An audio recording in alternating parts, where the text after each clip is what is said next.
2 ఏళ్ల తర్వాత నువ్వు అది కూడా నరమెట్టలు కూర్చొని దానికి ఆన్నే పలికేసుకుంటున్నావు. ఆ పలక తెచ్చి ఫిట్ చేసుకుంటావు. సరే చేసుకో, నాకేమీ జలసీ లేదు. నువ్వు ముఖ్యమంత్రి చేసుకుంటే చేసుకో, దానికేం అభ్యంతరం కూడా లేదు. కానీ శ్రమ ఎవరిది, పలకం ఎవరిది అనేది నేను చెప్పే ప్రయత్నం చేస్తున్నా. శ్రమ ఎవరిది, శిలాఫలకం ఎవరిది? ఇలా ఆయిల్ పామ్ ఫ్యాక్టరీ అయినా, జిల్లా జైలు అయినా, ప్రైమరీ హెల్త్ సెంటర్లు అయినా, ఆయుష్ హాస్పిటల్ అయినా, టీఎస్ఎంఐడిసి సెంట్రల్ డ్రగ్ స్టోర్ అయినా ఇవన్నీ మా ప్రభుత్వ హయాంలో మంజూరు చేసి పూర్తయినాయి. అండర్ గ్రౌండ్ డ్రైనేజ్ కూడా మా ప్రభుత్వమే ఇచ్చింది. ఆ రోజు ఆర్థిక శాఖ మంత్రిగా దీని ఎక్స్టెన్షన్ కోసం కూడా నేనే ఆ రోజు ప్రతిపాదనలు తయారు చేసి ఫైనాన్స్ డిపార్ట్మెంట్ నుంచి అమృత్ స్కీమ్ లో ఫేజ్ 2 కింద కేంద్ర ప్రభుత్వానికి ప్రతిపాదనలు పంపాం. అన్ని లెటర్లు ఉన్నాయి. ఆ రోజు పంపిన డిపిఆర్ గాని, నా లెటర్ గాని, నేను మంత్రిగానే ఆ రోజు తయారు చేసి పంపినటువంటి అన్ని డాక్యుమెంట్స్ కూడా నా దగ్గర ఉన్నాయి. అవసరమైనప్పుడు బయట పెడతా. అన్ని పంపించి extension of under ground drainage కూడా మేం మంజూరు చేసిందే. దానికి కూడా నువ్వు సరే మీ ప్రభుత్వం వచ్చినాక కేంద్రం క్లియర్ చేస్తే దానికి పలికేసుకుంటున్నావు, అభ్యంతరం లేదు, వేసుకోండి. కానీ నేను అడగదలుచుకున్నది ఏంటంటే, ఇలా కనబడ్డ దేవుడి మీద ఎలా ఒట్టు పెట్టినావు నువ్వు. రైతు రుణమాఫీ 15 ఆగస్టు కల్లా పూర్తి చేస్తానని. మా కొమరెల్లి మల్లన్న మీద ఒట్టు పెట్టినావు, మా ఏడుపాయల అమ్మవారి మీద ఒట్టు పెట్టినావు, మా మెదక్ చర్చి మీద ఒట్టు పెట్టినావు. మరి ఈ రోజుకు రుణమాఫీ పూర్తి కాలేదు. ఇవాళ నువ్వు ఏ గ్రామానికైతే నర్మెట గ్రామానికి వెళ్తున్నావో ఆ నర్మెట గ్రామంలో కూడా ఇప్పటికీ ఇంకా రుణమాఫీ పూర్తి కాలేదు.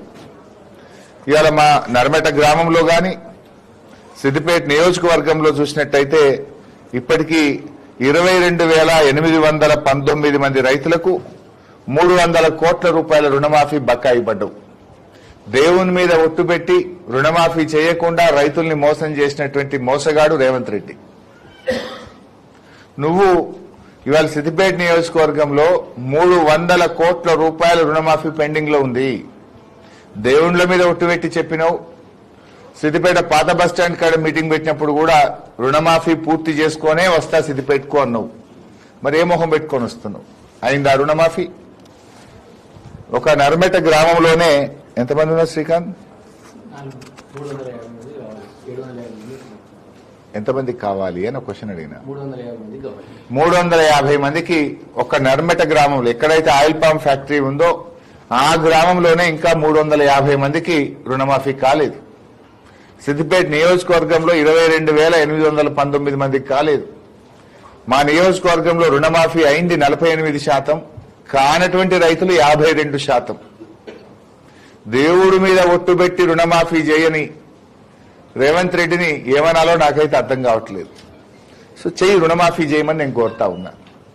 3 పంటలకు రైతు బంధు ఎగ్గొట్టినావు. మరి ఏ పంటకు రైతు బంధు ఇస్తున్నావు? ఇప్పుడు రేపు ఇస్తా అన్నావు, సంతోషం, ఇవ్వండి. కానీ మీరు 3 పంటలకు రైతు బంధు ఎగ్గొట్టారు. 2024-25 ఖరీఫ్ ఎగ్గొట్టినారు. రబీలో 3 ఎకరాల వరకే ఇచ్చారు.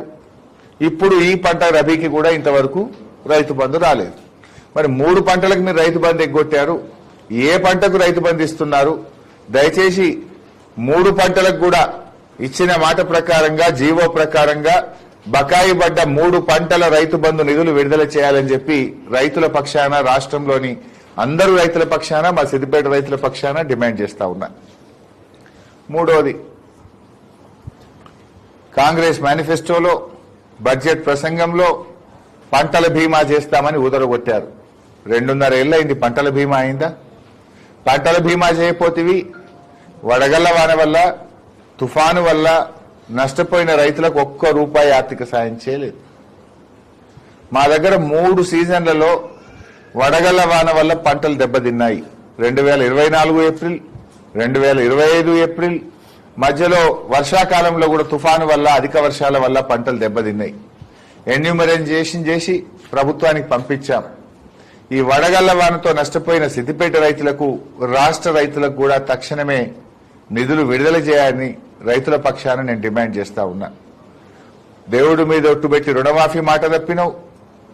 ఎన్నికల్లో ఊదరగొట్టి రైతు బంధు ఎగ్గొట్టినావు 3 పంటలకు. వడగళ్ల వాన, తుఫాను వల్ల నష్టపోయిన రైతులకు కూడా నష్టమైన ఇంతవరకు నయా పైసా ఇవ్వలేదు. వాటికి తక్షణమే నిధులు విడుదల చేయాలని చెప్పి నేను కోరుతా ఉన్నా. రేవంత్ రెడ్డి గారు ప్రభుత్వం వచ్చిన తర్వాత ఒక్క పని కూడా సిద్దిపేట నియోజకవర్గంలో కొత్తగా మంజూరు చేసింది లేదు. కానీ ఇవాళ మా పనులు రద్దు చేశారు. సరే, మేము కష్టపడ్డాం, భూమి సేకరించినాం, నీళ్లు తెచ్చినాం, మంజూరు తెచ్చినాం, పనులు పూర్తి చేసినాం. నువ్వు పలకలు వేసుకుంటున్నావు, పర్వాలేదు వేసుకో. కానీ మీరు ముఖ్యమంత్రి అయిన తర్వాత మా సిద్దిపేటలో 1070 కోట్ల రూపాయల పనులు రద్దు చేశారు. ఆన్ గోయింగ్ పనులు అర్ధాంతరంగా ఆపివేశారు, మధ్యలో నిలిపివేశారు. నేను ఈ ప్రెస్ మీట్ పెట్టే ఉద్దేశమే రద్దు చేసిన 1070 కోట్ల రూపాయల పనులను పునరుద్ధరించాలని నేను డిమాండ్ చేస్తా ఉన్నా. మేం చేసిన పనులకు పలకలు వేసుకుంటున్నావు, వేసుకో. మాది శ్రమ ఫలితం, నీది పలకలు ఫలితం. నాకేమీ బాధ లేదు. ప్రజలకు అందుబాటులోకి వస్తే చాలు. నా కష్టం ఫలించింది, ఇలా ప్రజలకు అందుబాటులోకి వచ్చింది. I'm happy with that. పలక ఉంటేంది, లేకపోయింది. ప్రజల మనో పలకల మీద మా పేరుంది. శిలాపలకం మీద నీ పేరు ఉండొచ్చు, కానీ ప్రజల మనోఫలకల మీద ఇది ఎవరు కట్టిండ్రు ఆయిల్ పామ్ ఫ్యాక్టరీ అంటే హరీష్ రావు గారు, బీఆర్ఎస్ ప్రభుత్వం, కేసీఆర్ గారని ప్రజల మనోఫలకల మీద మా పేరుంది. శిలాఫలకాలతో నాకు వచ్చేది లేదు, పోయేది లేదు. కానీ నా ఆవేదన ఏంటంటే ఆనాడు బీఆర్ఎస్ ప్రభుత్వం మంజూరు చేసిన 1070 కోట్ల రూపాయల పనులు మీరు రద్దు చేశారు, అర్ధాంతరంగా పనులు నిలిపివేశారు. తిరిగి వాటిని పునరుద్ధరించాలని నేను డిమాండ్ చేస్తా ఉన్నా. ప్రభుత్వ వెటర్నరీ కాలేజ్ ఆగిపోయింది, రంగనాయక్ సాగర్ టూరిజం ప్రాజెక్టు ఆగిపోయింది, కోమచ్చెరు శిల్పారామం అర్ధాంతరంగా ఆగిపోయి ఆ పనులు మిమ్మల్ని వెక్కిరిస్తా ఉన్నాయి. సిద్దిపేట నియోజకవర్గ ఔటర్ రింగ్ రోడ్ పనులు ఆగిపోయినాయి. తోర్నాలలో బీఎస్సీ అగ్రికల్చర్ ఆఫీస్ యొక్క భవనం ఆగిపోయింది, కాలేజ్ బిల్డింగ్ ఆగిపోయింది. బీఎస్సీ అగ్రికల్చర్ కాలేజ్ బిల్డింగ్ పనులు ఆగిపోయినాయి. మిట్టపల్లిలో ఎస్సీ గురుకుల రెసిడెన్షియల్ కాలేజ్ పనులు ఆగిపోయినాయి. మా స్పోర్ట్స్ స్టేడియం పనులు ఆగిపోయినాయి.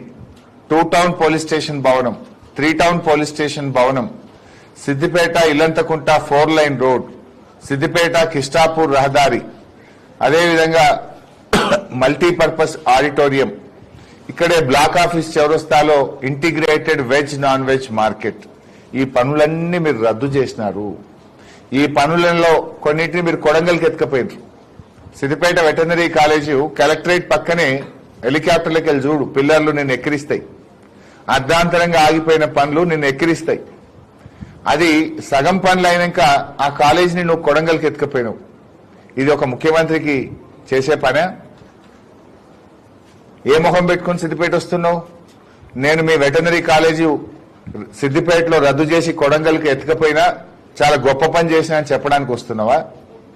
మీ రంగనాయక్ సాగర్ టూరిజం ప్రాజెక్ట్ ఆపేసిన, మీ రింగ్ రోడ్ ఆపేసిన, మీ బీఎస్సీ అగ్రికల్చర్ కాలేజ్ బిల్డింగ్ రద్దు చేసిన, ఎస్సీ మహిళా రెసిడెన్షియల్ గురుకుల పాఠశాల భవన నిర్మాణం ఆపేసిన, మీ స్టేడియం పనులు ఆపేసిన, మీ 3 టౌన్ 2 టౌన్ పనులు ఆపేసిన, మీ చిన్న కోడూరు అల్లిపూర్ ఇల్లంతకుంట 4 లైన్ రోడ్ పనులు ఆపేసిన, ఇవన్నీ నేను చేసిన గొప్ప ఘనకార్యాలని చెప్పడానికి వస్తున్నావా? నేను అడుగుతున్నది ఏంటంటే రద్దు చేసిన 1070 కోట్ల రూపాయల పనులను తిరిగి పునరుద్ధరించండి. ఆ పనులు కొనసాగింపజేయాలని మా నియోజకవర్గ ప్రజల పక్షాన్ని డిమాండ్ చేస్తున్నాం.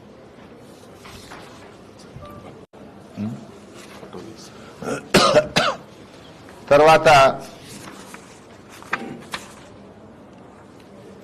సర్లే మస్తు ఉన్నాయి కానీ మళ్ళీ మాట్లాడాల్సి వస్తుంది కదా. రైట్. Sir.